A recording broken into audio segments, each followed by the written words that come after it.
Well, today's interview for Heinz Media is about Venezuela and the massive protests surrounding the dubious re-election of authoritarian President Nicolás Maduro. I'm delighted to welcome our guest, William Davila Valeri. Thank you, William, for being here. Thank you. Thank you. You're welcome. Well, you yourself were ambassador of the Guaido government. Is pronunciation correct? Just Yes. correct me. Yeah, the Guaido government, the opponent of Maduro, who was interim president of Venezuela until January 2023.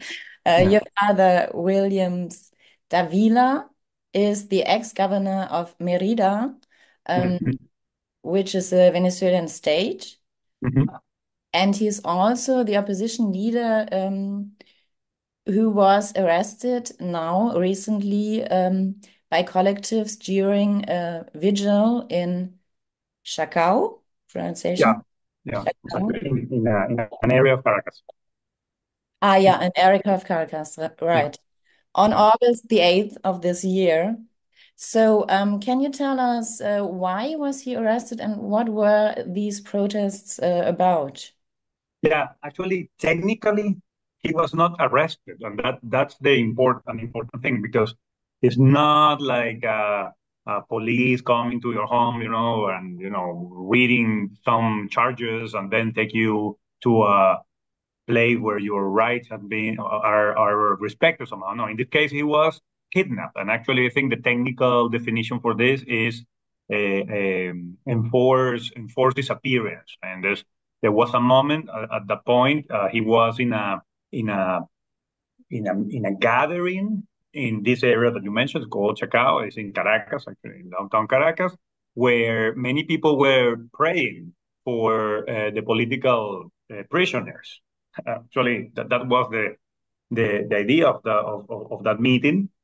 And when he was leaving, he was walking towards his car, and suddenly some people there in motorcycles and some cars and so on came in and just took him and kidnapped him.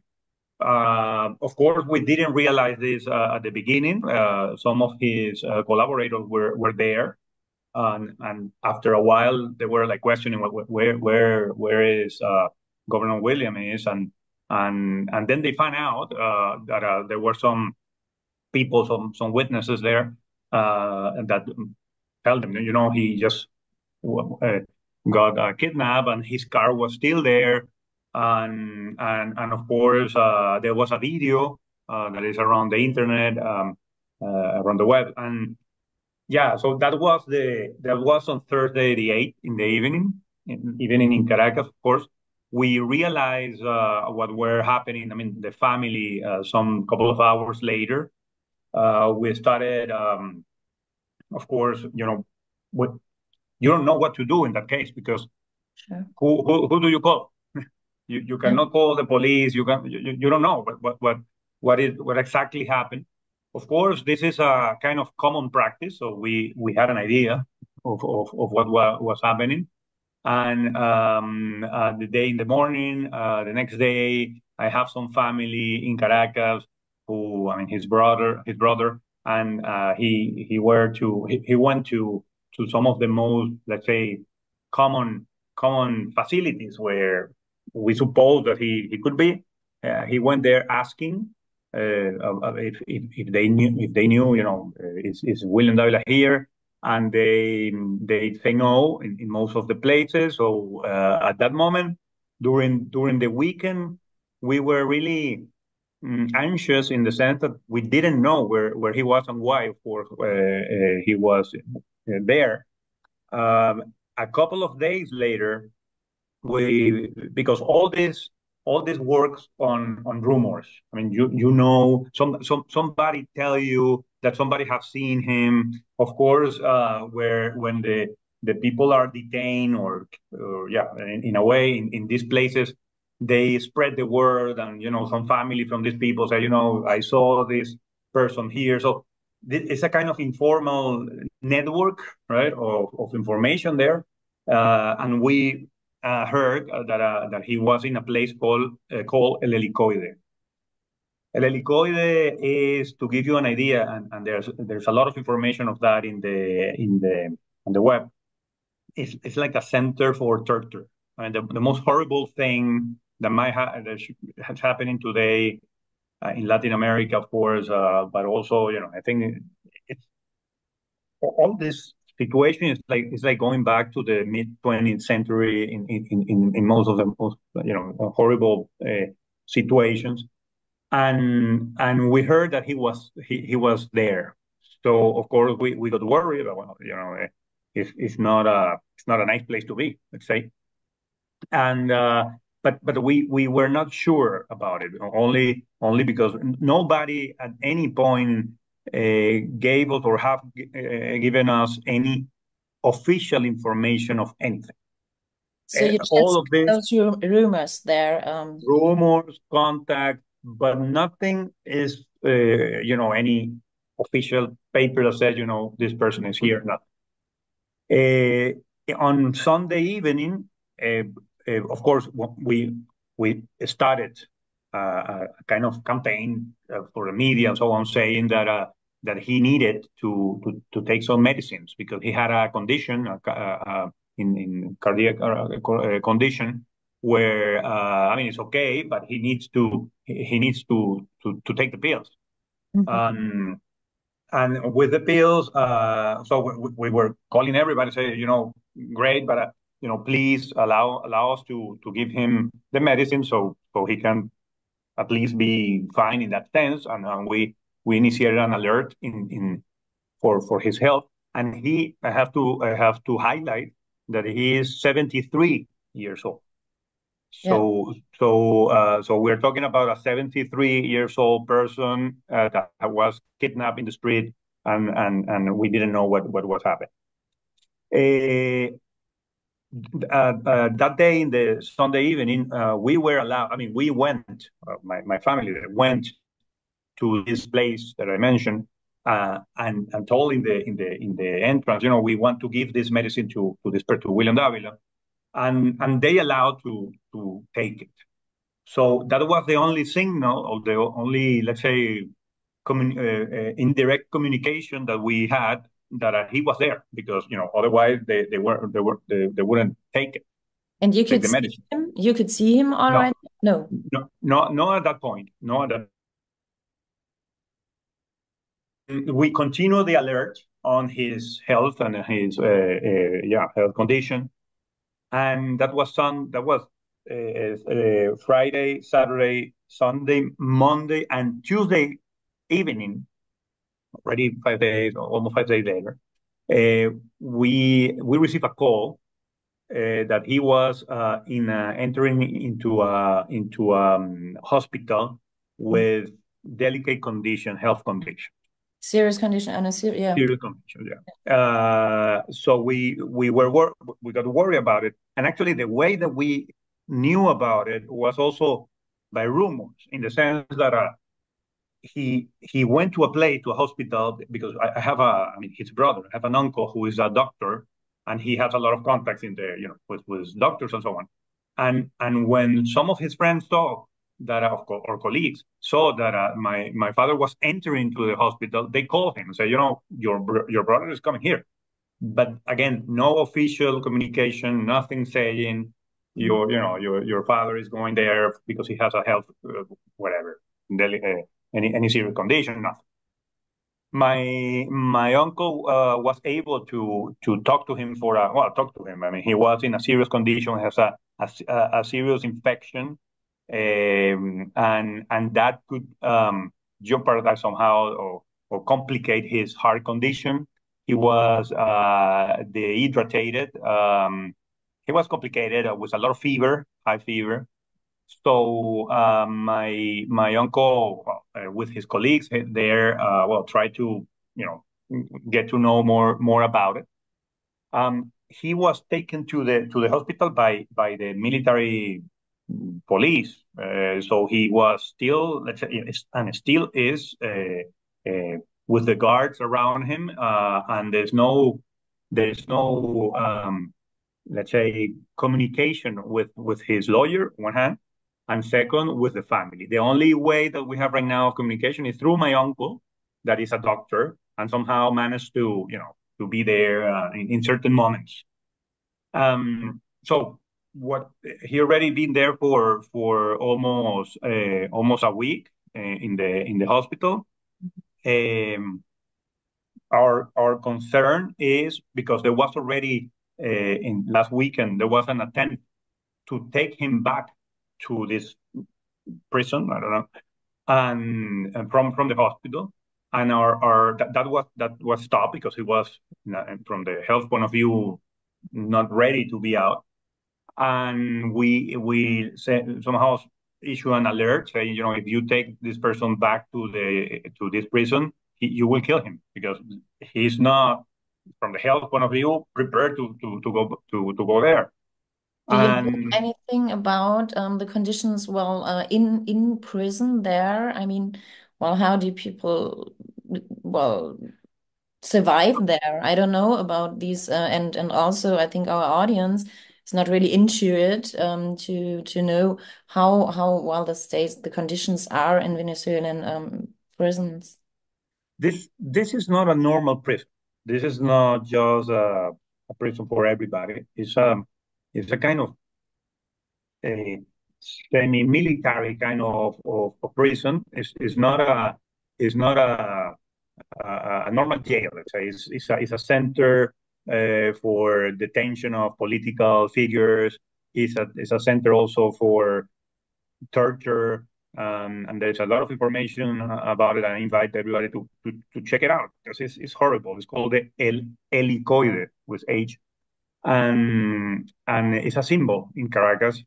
Actually, I hope that it's something like that. I mean, if we return to the democracy, that place could turn into a kind of horror museum of this period of our country's time, let's say. So we, according to the doctors, he had not any signal of torture. So he was not tortured physically, I will say. Yeah. The conditions in where he was, I don't know. I don't know. But the truth is that 5 days there took him to the hospital on a serious condition. So I don't know how nice those conditions were, but definitely it's not, an ideal kind of situation. But yeah, this is and just to mention, this is, of course, my father takes me or touched me directly, but it's happening every day. It's happening every day in Venezuela. We have almost 2,000 people in the last couple of weeks living situations similar to this. Um, the situation right now is really crazy. It's like an offensive there. The government has taken an initiative to, let's say, stop any any possibility of that the protest could move forward. Let's say, and it's really, I have information that more than 100 teenagers and less than 18 years old, girls of 14 years old, put in prison in this way. 14 years old, and they Yeah. were even imprisoned by In prison, yeah, government. Yeah. in prison. In this situation, without any, well, I mean, what kind of real legal kind of process can you have with a for a teenager, right? The Maduro has announced publicly that he will build more jails, more prisons, and I wonder, instead of talking right now about building schools and university, we're talking about building prisons for the young people that are right now on the streets protesting, or not even, and it's not even that they are in the street, and some of them are. The case of my father, 73 years old, is not that he was rioting there. No, it's more speaking about the situation. Hmm. And some people, Yeah. only because you put something in social media, they come to you and they take you. Yeah, Mm. just before, because I mean that's what you have emphasized, that your father wasn't really involved, well, not at all in any conspiracy against Maduro, but he was just merely speaking publicly about his views on the government. That's all, free speech, nothing more than that. Well, could you share what he was mentioning in public in Yeah, the and protest? he'd been in politics for more than 40 years, even before Maduro and Chavez era. And he been mentioned governor for a couple of periods, also been senator, now as a deputy. He was also in the past. He's one of the leader of a political party. So he constantly been in of course, media, or well, media in Venezuela is quite controlled, right? But anyways, in the media, internationally speaking with people around, with in public events, but always telling and saying what he thinks about the situation in Venezuela, but also the need of moving toward a more, a democratic system, and somehow he's an activist, right? But it doesn't mean that he's been operationally involved in any of the things, because he's not in that area. It's more on speaking kind of mission, right? Um, and he's been in prison only because he's speaking. There's nothing else. I have to say that yesterday actually I got an information, because over these 2 weeks already, yeah, we have had, as I mentioned, rumors, right? Only rumors, and I received an information that more than a week ago he was secretly presented to a judge, but uh, and that he was charged with certain charges, sorry, on terrorism and crazy things like that, right? And But terrorists, all like those journalists also, because I mean, well, that's actually a thing. Still, these election took place. That there were 4 journalists, which have been those who have been arbitrarily denied in Venezuela under anti-terrorism laws. exactly, Well, it was just about protests against Nicolás Maduro. They continued those protests, and they still continue, I guess. Well, there's also that Reporters Without Borders report that journalism in Venezuela is facing significant restrictions and restrictive measures due to Maduro's rules, actually. yeah. Can Yeah, maybe you can tell us even a little bit more about those measures taking Yeah. place. Look, I have the experience of my father, but it's more or less happening the same way to everybody, Mm. because they have like I call it like a pack of charges, and it's like a standard thing. All these people, these charges, and these charges could be terrorism, public, sorry, saying in public things about conspiracy things. There are like 4 or 5 kind of charges that they put in that kit of charges, and this is the same to everyone. The thing is, first, it's like crazy. Only, I mean, saying that because you are in a protest, you are a terrorist. That's crazy per se. But beyond that, or beside that, this is something that they take you to a judge, or to I don't know, pantomime there of judge, and secretly, that you don't know. The family, the lawyers, nobody know, and they charge the person there with things, uh, without really uh, having any information, right?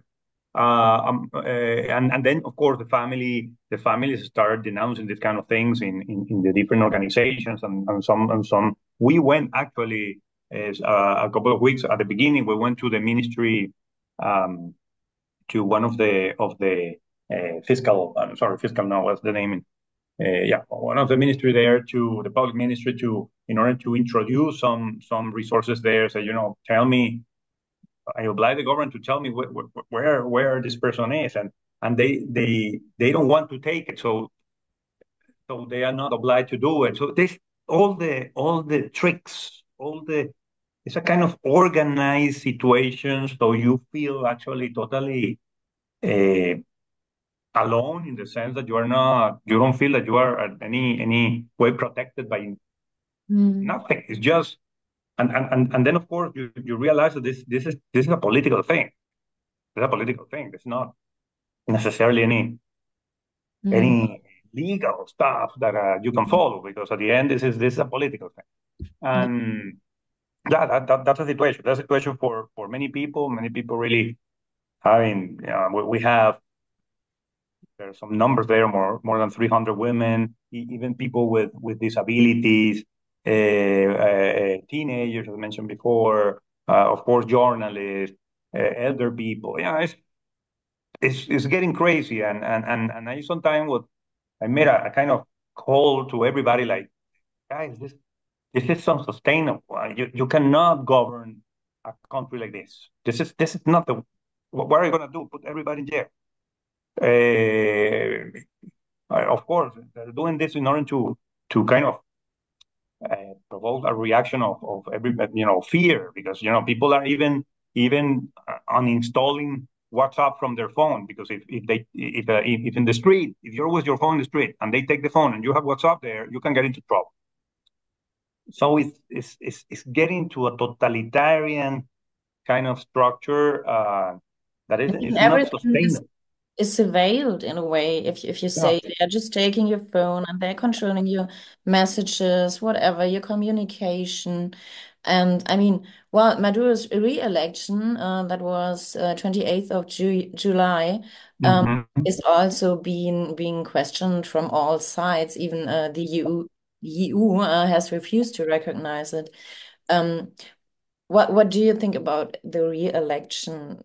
Was it done in any way properly, or is it just to question? Right. No, look, the situation with the election is so obvious. There's no question at all. There's no doubt. The country that are having some doubts there, it's because they want to keep certain level of communication, and they don't want just to.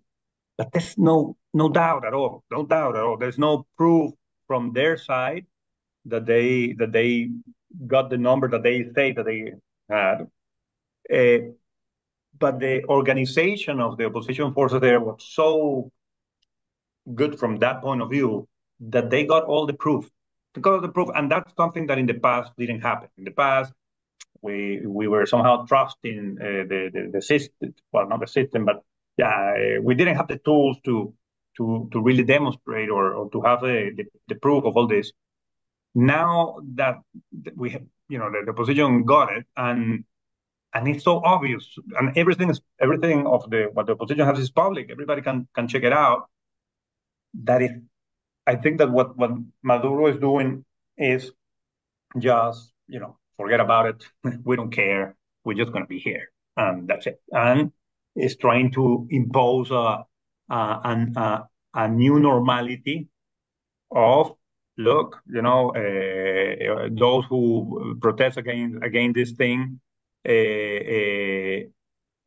don't have a future. If you're a young person and you're into this, if look what your future is gonna be, or it's gonna look, and that's what is fear. It's fear. It's a terror kind of situation right now. Absolutely understandable. I mean, if you're as a young person in such a situation and there's no hope at all, and it's so obvious that he is just taking authoritarian measures in order to remain in power, nothing else like that. It's just Yeah. And terrible. actually, so far in these years, 8 million Venezuelans has flee country. We're talking about a population of about 30 million. So Venezuela is a small country, and 8 million already out. If this situation doesn't improve, we can expect. I think there's the last surveys and so on. They show more than 40% of young people want to leave the country. So right now it's one of the most dramatic migration problems in the world. Definitely the most important in Americas, and it's just going to get worse. For of course the most problems going to be for the neighbor countries like Colombia and Brazil.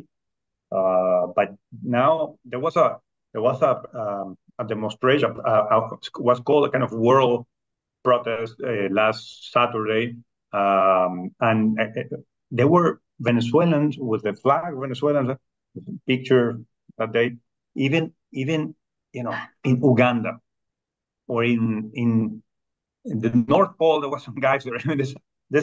It's in so many places around the world there are Venezuelans right now, not for tourism, but because they were a humanitarian situation that this is only going to get worse. So it's a problem. It's a problem for the region, and it's not going to get better if we don't move towards a more democratic situation. Yeah. Well, I mean, there are so many protests around the world and also authoritarian systems like, well, Bangladesh, do you know about Bangladesh, which has happened recently? They were successful in a way. I mean, that could give us some hope. Well, Yeah. that they could replace the actual government there. But yeah, Venezuela actually at present is far from that, as I understand you. Yeah, But they are like enclosing themselves. There's no. I want, and of course, I'm not involved in that, but I don't have any power of let's say of information in that regard. But I would like to believe, let's say, that there's some conversation happening between the leader of the opposition right now, and the different international actors and the regime. But I see them so tied to what to the situation, that I don't know if it's gonna be on one hand possible, on the other hand easy. We all want peace, but it's like a very complicated situation for the region. For that region, it's a drama. It's a drama. It's a humanitarian drama. And the thing that happened to my father is happening to so many people right now.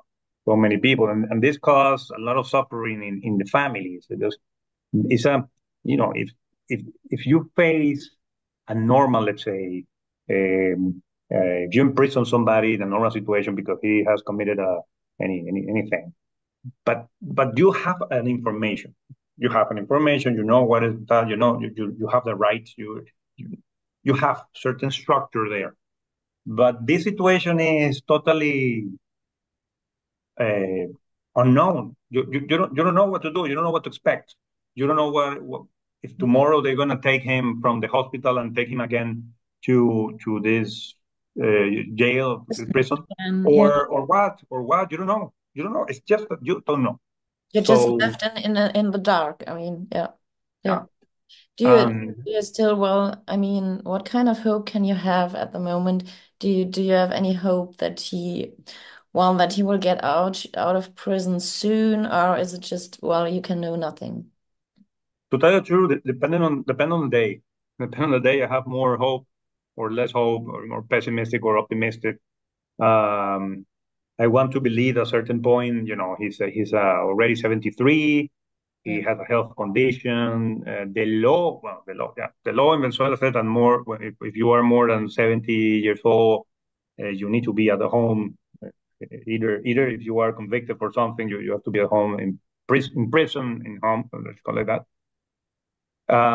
So I have some hope at a certain point, but on the other hand, sometimes this is a political situation, and just don't know, and part of the family, I'm the eldest brother, so part of the family asked me, no, or somehow I'm the one who they refer to, and it's like, tell the truth right now, I don't know. I mean, we're doing as much as we can in terms of awareness, in Yes, terms of. you're speaking you're speaking publicly and also over social media. I mean, you have an account on Instagram and even X, also your father. Um, what do you think the international community could do to influence the situation in Venezuela and do something for opposition figures like your father, last but not least? I think that the problem sometimes is that my father is just one piece among other thousand of pieces, and I think one of our worry here is that people just get used to this. Like, yeah, well, another guy, another journalist, another teenager. Yeah, that, yeah, it's like that. No, it's not like that. It shouldn't be like we cannot forget these things. We have to make people aware where this we get very easily, let's say, used to crazy things and take it as normal, and this is not normal. And this is my, in general, my most fear, let's say. And then, of course, it's somehow into a more global geopolitical and political situation where other countries are also, uh, just recently the OAS, the South, America's Association of States have declared unanimously that the situation in Venezuela cannot be sustained.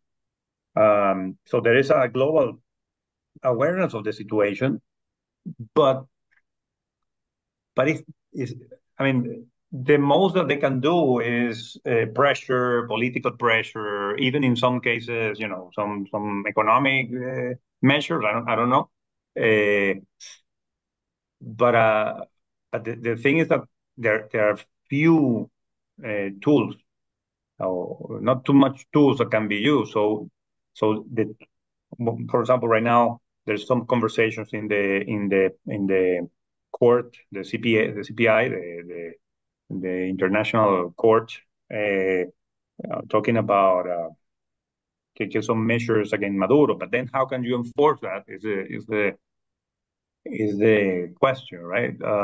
Yeah, I mean, solidarity all over the world. Let's make sure that these people don't forget about what is happening, and that we don't know the capacity, that we don't lose the capacity to be, surprised by the situation, but what is happening. Yeah, that's it. And always speaking up in public. And well, that's what you are doing. And that's what I've really appreciated that interview, that we can, yeah, transfer that over media to people all around the world, that they are getting aware of those situations. And yeah, well, encourage them to speak up for free press, for freedom, and against totalitarian regimes like Exactly.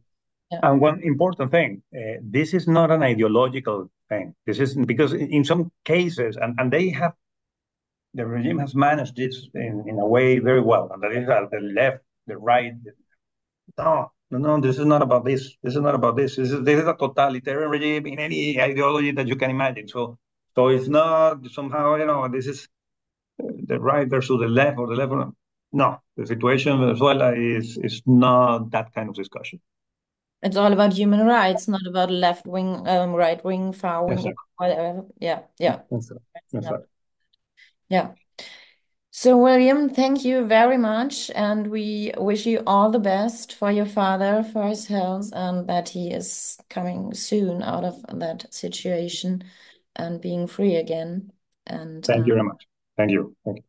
thank you. I very, very much appreciated that interview. Thank you. Thank you. We'll keep it up. Thank you. Bye.